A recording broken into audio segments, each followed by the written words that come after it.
there's these TikToks going around where people be like, oh, drive him crazy by doing this, or make him fall in love with you by doing this, or men love B words, or XYZ, right?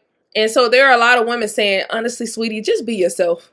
If he don't like you as you, trying to convince him to like you as you, that's too much work. I agree. Okay. Now, listen, if you think about it, if you take on someone else's identity to win someone over, you're going to have to continue to cosplay in that same emotion and that same identity throughout your relationships.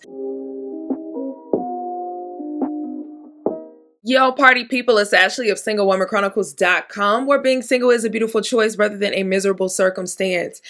And I am late. I was supposed to go live at 7 p.m., but y'all, I leave for Jamaica tomorrow. And if anybody has been on vacation recently, you understand that vacation prep is a full-time job, okay? Prepping for vacation is literally like a full-time job. Like, you got to clock in, baby. You got to do your hours, baby. Like, it is crazy how much stuff that you have to do to prep for vacation, especially for women.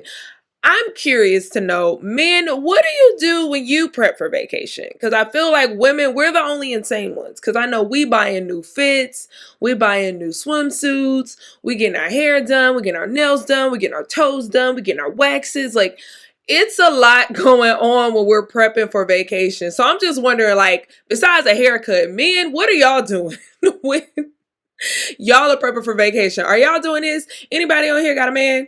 And they tell me what the men do.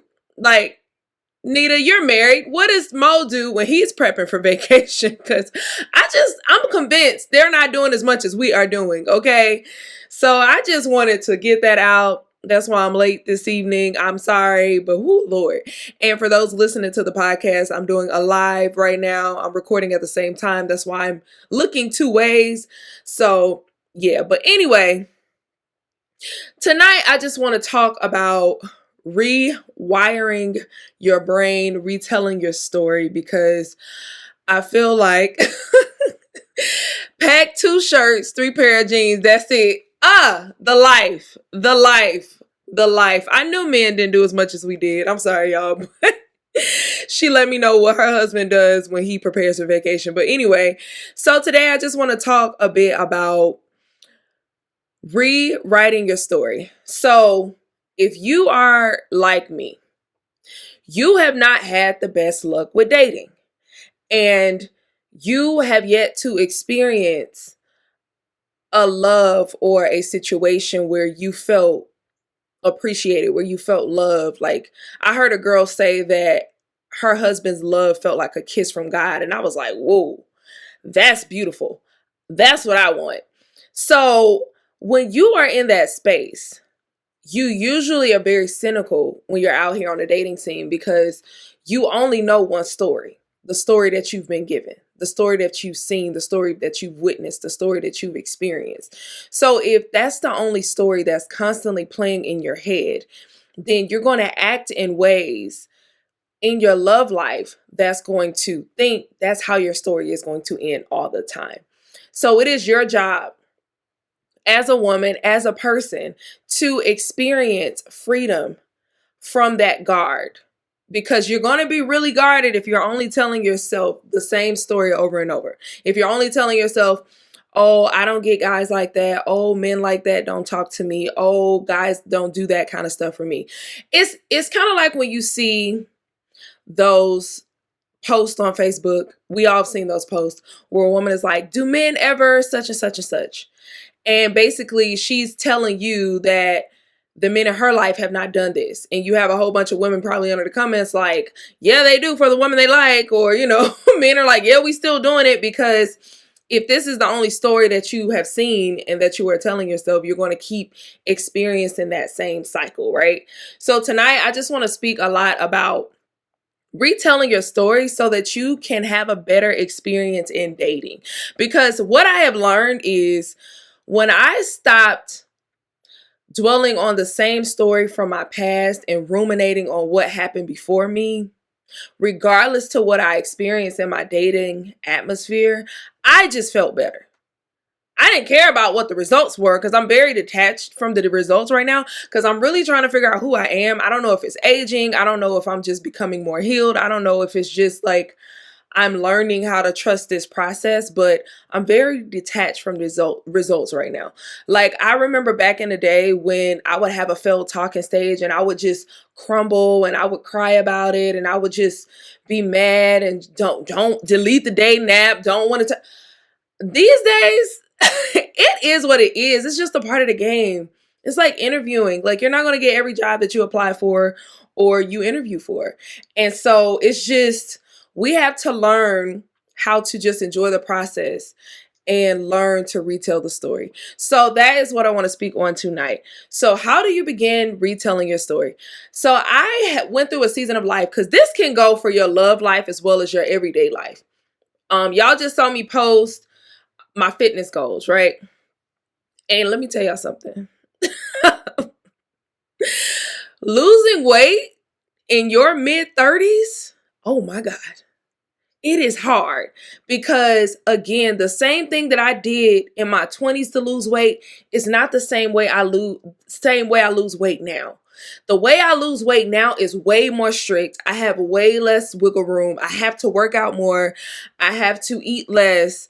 I have to be more strict. I have to really watch what I eat. I have to take in more greens. I have to take in protein, like the whole macros and stuff like that. I don't have it down, but I know what I'm eating. So it's just that kind of thing, right? But there was a point in my life where I kept gaining weight every year. So I turned 35 on Wednesday. And there was a point in my life where I kept gaining weight every single year. And I'm like, if I keep going down this trajectory, I'm going to be freaking 300 pounds by 40. And I'm not doing that. Okay. So I had to get unstuck in my head, right? So in order to get unstuck, I had to retell the story. One of my favorite motivational speakers is Les Brown. He has this quote where he says, when you're going through hell, why would you stop in hell? So if you're going through something in your life right now, say you're going through a space in your life where you don't like how you look. When you look in the mirror, you're like, oh my God, I want to lose weight. Or you're single right now. And you're like, oh my God, I really want a husband. Oh my God, I really want this job, but I keep interviewing and whatever. Why would you quit? Because if you're in hell right now and you stop in hell, you're not going to get to the other side. You got to keep going. So that's why you have to learn how to retell your story. The first thing I started to do was I started to really hone in on like motivational speaking and listening to that on YouTube because I'm a Christian, right? And I felt like just praying every single day was enough. Before, like, hey, don't you judge me. I know y'all probably think, oh, it is enough. It is enough. It is good. But what I had to realize was I needed more than just the communion with God, right? I needed prayer, but I also needed to get my mental right. I needed to get my mental right, my spiritual right, and my physical right. All three of those are separate, right? So my spiritual, that was me going to church, read my Bible, praying to God, getting up, right? But my mental was still warring with itself. So I needed to figure out ways to help my mental get right. Because the thoughts that was going through my mind, Joyce Meyer says it, stinking thinking was awful. So I had to find practical ways to get my mind right. And that's when I started to listen to motivational speaking all the time. How does this relate to your dating life? If everything you listen to on a daily basis is how bad dating is, how dating sucks, how it sucks out here, how it's trash out here, how it's hell out here, how does the dating, the bars and hell, of course you're gonna of course you're gonna keep telling the same story. Of course you are. So you have to receive different things in your mind, in your spirit. I always tell y'all, I suggest this all the time. Dear Future Wifey literally helped me to see a different way in dating, right? Because I started to, for a long time, I did not believe a lot of Christian men existed. And I'm not talking about the men who just have scripture in their bio. I'm not talking about y'all. I'm talking about followers of Jesus Christ. I'm talking about men who are actually fully dedicated to the word of God, who live their life by God, who are committed to God, who follow Jesus, who go to church regularly, who go to their Bible studies, who pray every day, who are submitted to the word of God, etc., etc.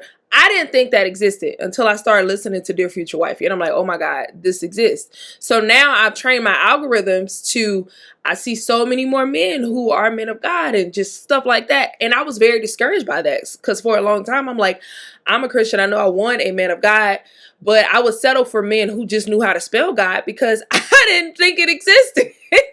So I had to retell myself that story, like, because I had this firm belief, and retelling yourself a story is basically uprooting the beliefs that are detrimental to your love life, that are detrimental to your life because of something maybe you heard in the past, maybe a seed was planted before, maybe you've never seen it. Just because you've never seen it doesn't mean it's not going to happen. So you have to rewire your brain, retrain your brain, tell yourself another story. The second thing you have to do is you have to hope beyond your present circumstances.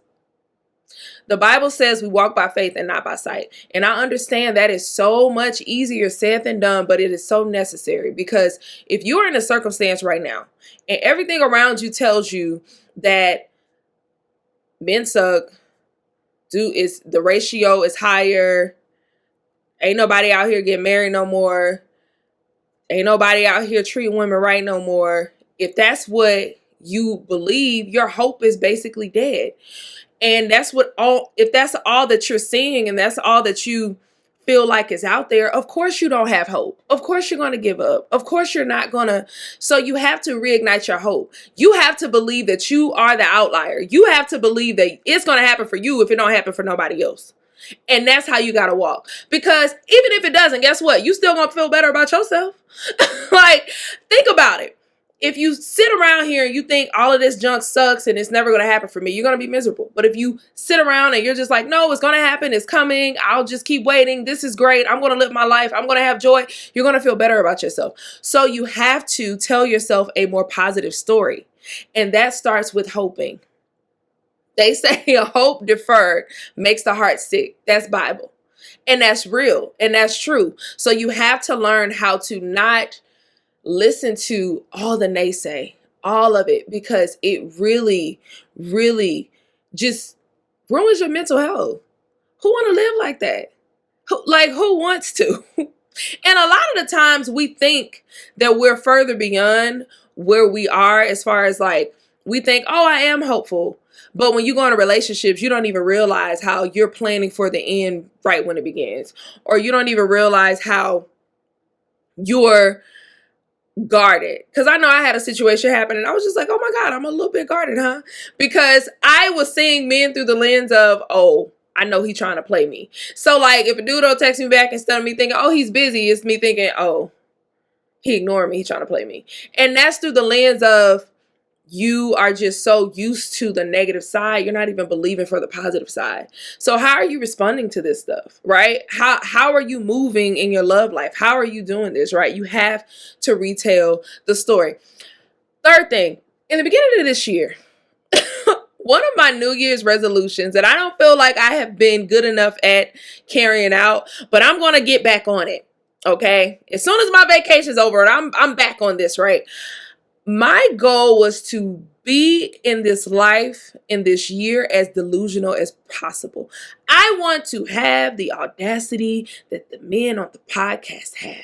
I want to have the unmitigated gall, okay? I want to be delusional because I feel like people who are delusional just get further. What I mean by delusional is when you just think that life is roses and beauty and just wonderful and everything great that happens to you, then your life turns. It turns around. It does. I want to be delusional. I want to believe that everything I want can happen. Everything I want will happen. Everything that I'm dreaming for, that I'm hoping for, is going to come to pass. That's the level of delusion I'm trying to get at. And I know it sounds crazy, but like delusional is where dreams come true. Because who wants to be in reality all the time. I just feel like delusion feels better sometimes, right? So what I mean, now I don't want you out here being crazy. Now, I need your delusion to be a little bit limited. I don't want you out here doing crazy stuff. I can't even think of an example of something crazy that would be off the wall. But I'm really just saying, just when was the last time you believed like a child? When was the last? Because you know, when you were a kid, you believed that you could fly. When you were a kid, before we even had a black president, your little black self said, I could be president. And as a woman, you probably said, okay, we're going to have this woman president. One day we will, right? Or you believe that you had superpowers. All of this. Like, when are you going to start believing like that again? That's what I mean by being a little bit delusional. So when you're retelling your story, how are you retelling it? Give yourself that fantasy again. When was the last time you believed like, oh my God, I can have the love of my life. Oh my God, I will marry a man who loves my dirty draws, who will show up for me anytime, anywhere, who won't question me, who I will feel my 100% self around. Sidebar. So I've been seeing these TikToks, and I love to see it because a lot of women are learning, or not learning, just accepting who we are and just being okay with it. But there's these TikToks going around where people be like, oh, drive him crazy by doing this, or make him fall in love with you by doing this, or men love B words, or XYZ, right? And so there are a lot of women saying, honestly, sweetie, just be yourself. If he don't like you as you, trying to convince him to like you as you, that's too much work. I agree. Okay. Now listen, if you think about it, if you take on someone else's identity to win someone over, you're going to have to continue to cosplay in that same emotion and that same identity throughout your relationships. Now, we love to complain that men come out here, they're the representative, and as soon as they get you, they switch up. The same can go for women. If you are being a woman who you know that's not authentically you, but you know that being that person is going to win someone over, that's manipulation.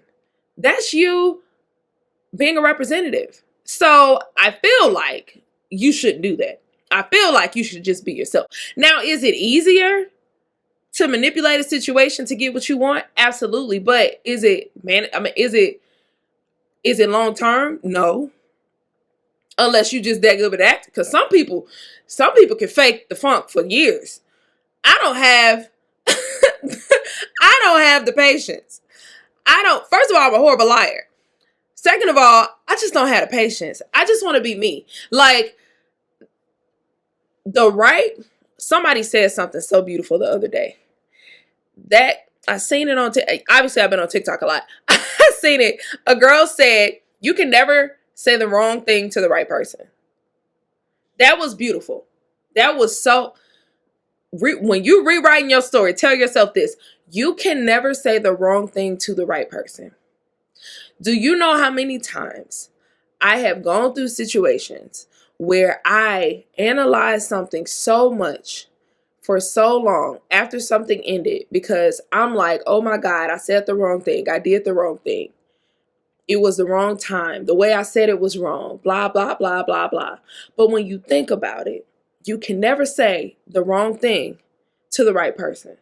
Because if someone really cares about you, is really invested in you, really likes you, the grace they're going to extend to you is going to be beautiful. The level of understanding they're going to have for you is going to be beautiful. So I'm wishing that for you when you're retelling your story. The last thing I would say on retelling your story is write your story down. I know we love Sierra's prayer. I know that we love to ask, oh, what did you say in your prayer? But remember that God hears you just like he heard Sierra. So write out your prayer. Write out what you want specifically in a marriage, in a relationship, in your future, because it is available. It is available. Write it down and believe for it. Because continuing to tell yourself stories like, this ain't gonna happen for me, this sucks, it has never happened before, I've never been in a relationship, I've never been engaged to, I've never been proposed. I get it. Again, I'm her. I've never been engaged. I've never been married. I've been in a relationship, but at the same time, I've never been in a happy, healthy relationship. So, but I don't sit around moping about it. I keep believing for it because I know it's possible. I know it's available. I know when I keep believing for it, it's going to happen. So rewrite your story because again, switching your story up is only going to make you feel better about yourself and your life. Believing the negative is just going to keep you feeling negative. It's going to keep you in a negative. It's going to keep you in lack of positive options, lack of great dates. Because listen, when I'm going out here and I'm talking to these people, I'm just trying to have fun. Like, I don't really care. Of course, I get down to the nitty gritty because I'm asking the right questions. I'm asking, what are you looking for? Do you want kids? Do you want marriage? Do you love Jesus? Like, I'm asking these questions, but I'm having fun while doing it. And I feel like we just put too much pressure on it. And a lot of us putting that pressure on it is us being so used to our story being a negative, having a negative ending, having these negative undertones, and us bracing for the impact of negativity. I just want you to breathe and let go. I want you to take a deep breath. I want you to breathe. I want you to let go of the story that you've been telling yourself, and I want you to write a new one. And when you're writing the new one, stop looking around for what your circumstances are doing. I don't care what your life looks like right now, because life can change like this. I don't know, for y'all who don't know, I do hair and I have a lot of clients. And when my clients are sitting in my chair and they're telling me about their life, because a lot of my clients are older and I love that. And they give me so much wisdom. And I was telling one girl, I was like, oh yeah, I'm turning 35 and hopefully I can have kids, whatever. And she was saying, girl, it can happen in a flash. She said, at 36, I ain't had nobody. About 37, I was pregnant and married. It can happen in a flash. And so that's what I choose to believe. That's what I choose to hold on to, the hope. And that came from me writing my story. I used to sit and just mope and just dwell on the fact that I've never had XYZ. I don't think like that no more. And honestly, my love life is better. No, I haven't met him yet, but I'm just out here dating and having fun. I just don't put that much pressure on it. And I just don't sit around and be sad about it. Cause I'm outside. Cause baby, if I'm one place, I'm outside, okay? I'm outside. Have fun. Build your life. Focus on your focus, but rewrite your story. I don't want you around here dwelling on stuff. And be honest about what you truly want. If you know that you want marriage, be honest about it. If you know that you want a relationship, be honest about it. And just stop allowing the negativity of other people to be projected onto you just because that's what happened in their life, just because their person cheated on them, just because their person left them. That ain't got nothing to do with you. Focus on your focus, stay in your lane, have fun, be outside, rewrite your story. Stop telling yourself the moping story. No, it can happen for you too, okay? It can and it will. You're going to be great. Why? Thank you, girl. I can't wait to see it. But yeah, so tonight I just wanted to encourage you guys. I go out of town tomorrow. I'm very excited about it. Prepare to be sick of me because I'm about to flood y'all timeline with pictures from Jamaica. Because why not? Why not? I lost weight. I'm going to be in swimsuits. Ain't no clothes. I'm going to be outside. Okay? So remember to like, comment, and share. Leave me 5 stars on everything. If you ain't gonna leave 5 stars, don't leave no stars, because don't go messing up my stuff. Okay? Sorry to be aggressive, but yeah, don't go ruining it just because you don't want to give me 5 stars. All right, till next time. Bye.